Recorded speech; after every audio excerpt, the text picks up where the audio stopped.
Now, in this class, we will be learning a topic under comprehension, which is reading strategies, otherwise called SQ3R. Now, these letters stand for something. One thing I want you to expect in this class, as you're about to learn, is that by the end of this class, you will love reading.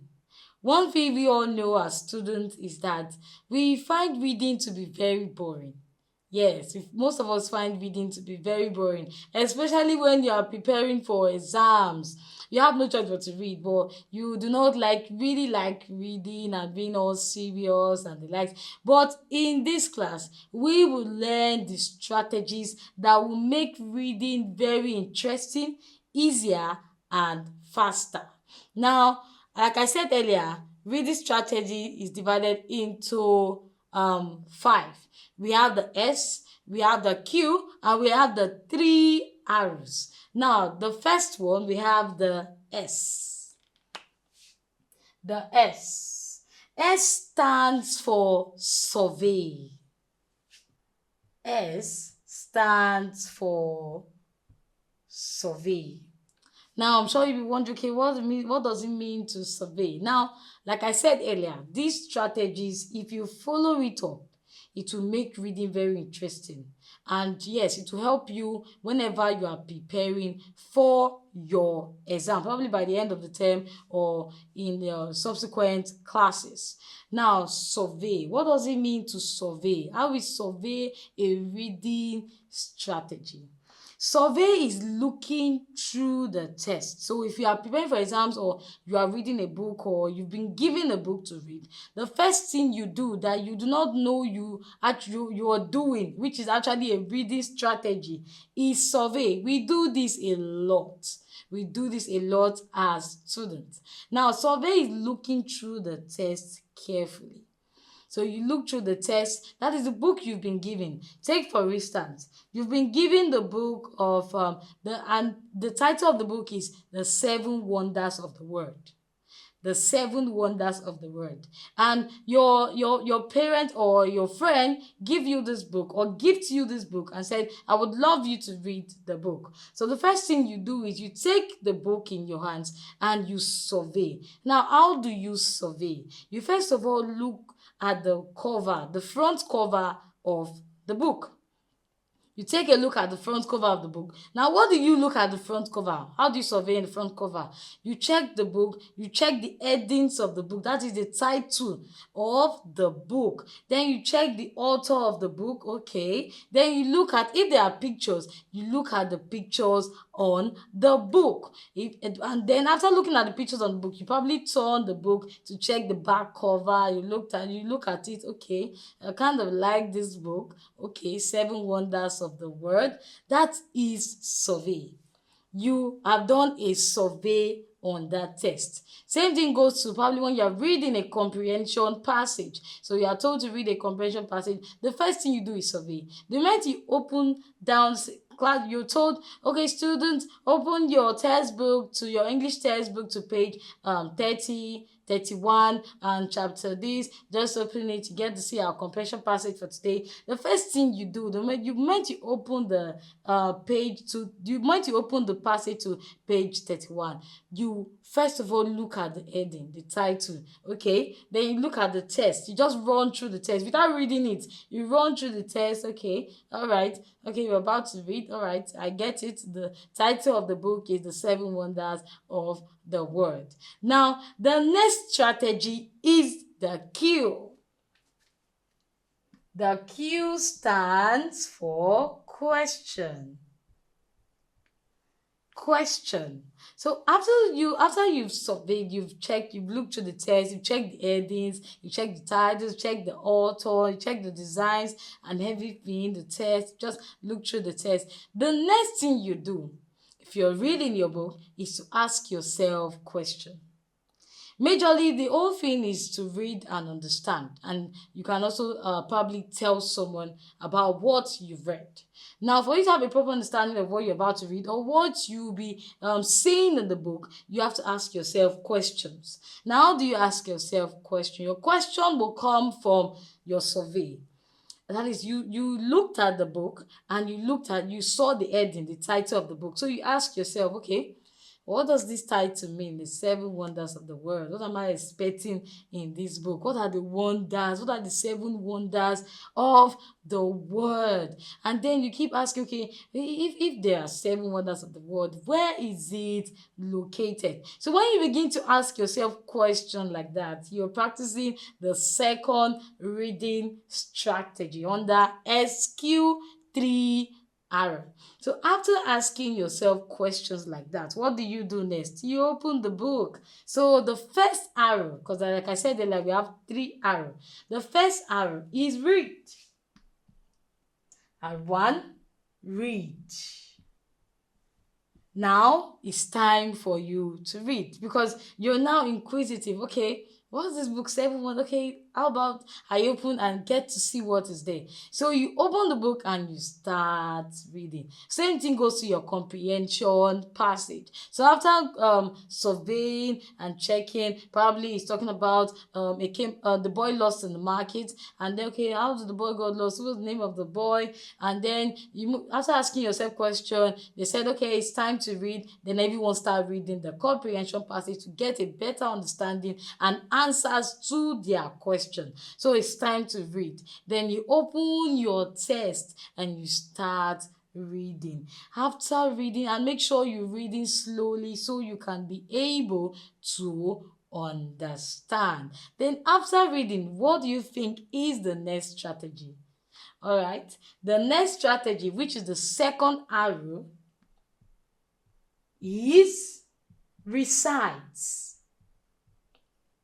Recite. No, I'm sure you're like, oh, should I recite what I've read? Like, should I take the book and start reciting it, or should I just put it all in my head, learn it by heart, and then recite it by heart? Oh no, it's not really like that. Now, recite, which is the fourth strategy, that is the second arrow, is for you to, after reading slowly, you understand the passage, then you close the book and you talk about what you've read in your own word.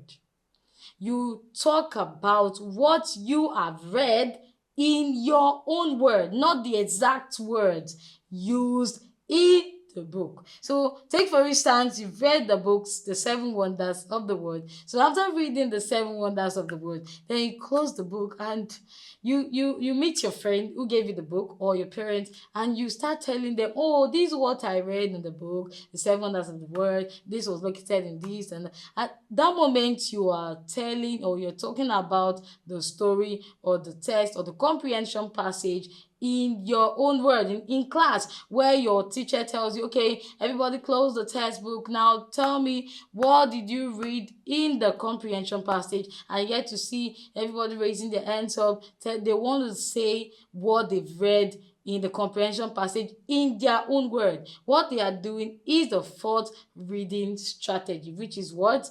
To recite. Now, the last reading strategy is review. The last reading strategy is review.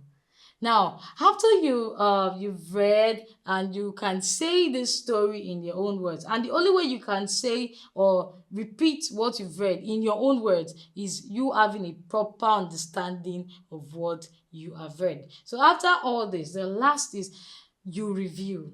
Meaning, after you've said this story in your own words, you then open the book to cross-check if you are actually correct. What you've said is correct. So we do this all the time. I'm sure you're like, oh, I think I've done survey before. Oh, I think I've done questioning before, and the likes. Now, another example is probably you are in class and you just want to check the subject you're having for the day. So the first thing you do is you go to where the timetable is pasted, and then the first thing you do is you survey. So you just go through Monday. Let's say we're on Monday. You go through Monday, you go through all the subjects for Monday. So you just look through all the subjects for Monday without taking note of the subject. Then the next thing is the question. So you ask yourself, okay, what do we have for first period? What do we have for second period? So I can prepare my book. books. So then you have to go back to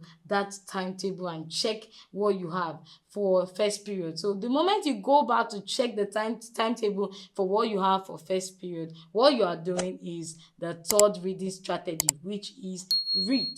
So after you've read your timetable, okay, you know what you have for first period, you know what you have for second period, you have maths and English. The next thing you do is recite. Now, how do you recite? You face the class and you tell your friends, oh class, we have maths for first period and then we have English for second period. So what you're doing is saying the timetable in your own words. And lastly, after telling them what they have for the first and second period, you look back to the timetable to check if you are actually correct.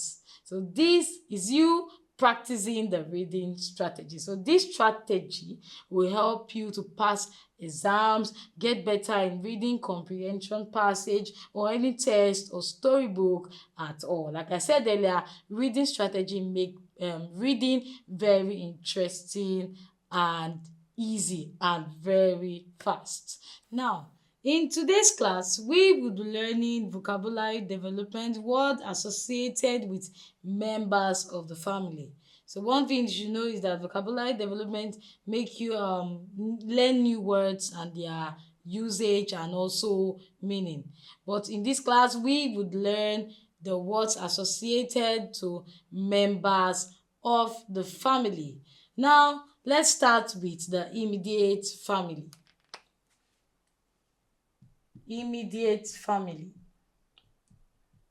Who are the members in the immediate family? So we have number one, we have the father. The father. The father is the male parents. The male parents. That is the father. Then two, we have the mother. The mother is the female parents. The mother is the female parent. Then three, we have the son. The son is the male child. The male child. Then number four, we have the daughter. The daughter is the female child. The female child. Then we have parents. Parents. This is the father and the mother together. The father and mother together. Then we have children. We have children. Children is the son and daughter. The sons and daughters. The sons and daughters together. So these are the members of the immediate family. So we have the father, the male parent. We have the mother, which is the female parent. Then we have son, the male child. We have daughter, the female child. Then we have parents. Parents is comprised of the father and the mother together. Then we have children, the sons and daughters together in the family. Now let's move on to the extended family. The extended family. So family is a group of people related by blood and marriage, adoption and likes. And family is beyond the father, the mother. We also have grandmother, grandfather and so on. So this is what we're about to learn. The first one is, so number 7 is the grandfather. The grandfather. The grandfather is the father of one, is the father of one's father or mother. That is the father of your parents. The father of your parents. Then the next is the grandmother. The grandmother is the mother of your parents. So you can say the mother of one's father or mother. The mother of one's father or mother. So you can have two grandmothers. So the mother of your mom or the mother of your father. Both of them are your grandmother. Then move on to the grandparents. Grandparents. So grandparents comprises of the grandmother and the grandfather. So the grandfather and grandmother together. Then the next is your uncle. Your uncle is the brother of one's father or mother. That is the brother of your father or the brother of your mother is your uncle. So the brother of one's father, the brother of one's father or mother. Then we have aunts. We have aunts.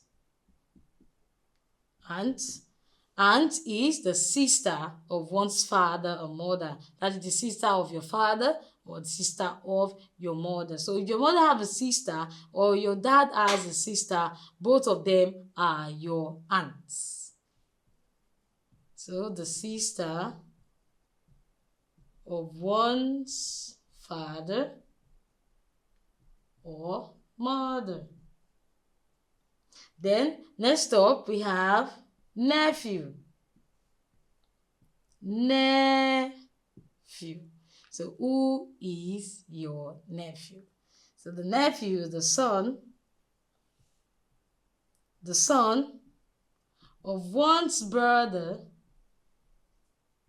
The nephew is the son of one's brother or sister. So take for instance your brother or your sister get married, and after getting married they gave birth, and they gave birth to a baby boy. So that baby boy, that child they just gave birth to, which is a boy, is your nephew. Like I said, I'll come again. If your brother or your sister, you have a brother or you have a sister, they got married and they gave birth. Now if they give birth to a boy, that boy is called your nephew. Then next up we have niece. The niece will be the daughter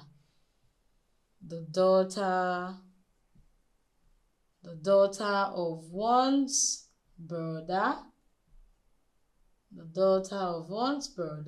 or sister. So your niece is the daughter of your brother or your sister. So if your brother or your sister give birth and they give birth to a girl, so that girl will be called your niece. Then we have cousin. So cousins, who are your cousins? So cousins are the children of the child. So the children of your uncle, the children of one's uncle and aunts. So your cousin is the children of your uncle and aunt. Now let's move on again to what associated to members of the family. The first one we started is the immediate family. We have the father. The father is the male parent. Then we have the mother. The mother is the female parent. Then third, we have the son. The son is the male child. Then fourth, we have daughter. The daughter is the female child.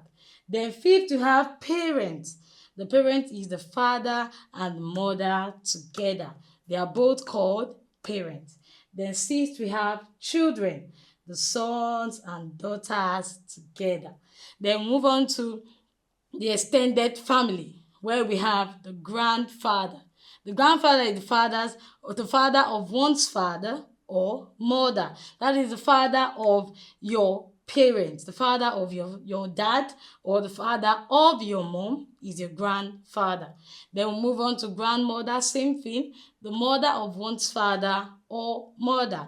Then grandparent. Grandparent is both the grandfather and the grandmother. Then the 10th is your uncle. Who do you call your uncle? Your uncle is the brother of your dad or the brother of your mom. Then aunts. Aunt is the sister of your dad or your mom. Then nephew. The nephew is the son of your brother or sister. Then niece is the daughter of your own brother or sister. And lastly, we have cousin. Cousins are the children or the child of one's uncle and aunt. You call them your cousin. So these are words associated to members of the family.